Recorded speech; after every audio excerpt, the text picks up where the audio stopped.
கஞ்சாவை பொறுத்த வரைக்கும் 0% கல்டிவேஷனுங்கிற மாதிரி ஒட்டுமொத்தமாக தமிழ்நாட்டில் எங்கேயும் இல்லாத நிலை இருக்கு. இன்றைக்கு சுகாதாரத்துறை மந்திரி, மக்கள் நல்வாழ்வுத்துறை மந்திரி ஒரு செய்தி வெளியிட்டிருக்கார்.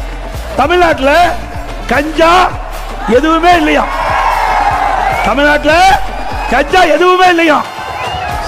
பச்சை பொய், முழு பூசணிக்காய சோற்றுல மறைக்கிறார். மக்கள் நல்வாழ்வுத்துறை அமைச்சர் அவர்களே, உங்களுக்கு தெரிஞ்சு பேசுறீங்களோ தெரியாத பேசுறீங்களோ எங்களுக்கு தெரியல. மக்களுக்கு ஒன்னும் தெரியாது நினைக்கிறீங்க. இங்க இருக்கிற இளைஞர்கள் அத்தனை பேருக்கு தெரியும்.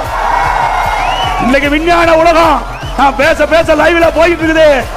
நம்முடைய நண்பர் அதை செல்போன்ல பிடித்து அவருடைய நண்பருக்கு பகிர்கிறார். இப்படிப்பட்ட விஞ்ஞான உலகத்தில் உங்களுடைய பொய் எடுபடாது. சுப்பிரமணியம் அவர்களே, உங்களுடைய பொய் எடுபடாது.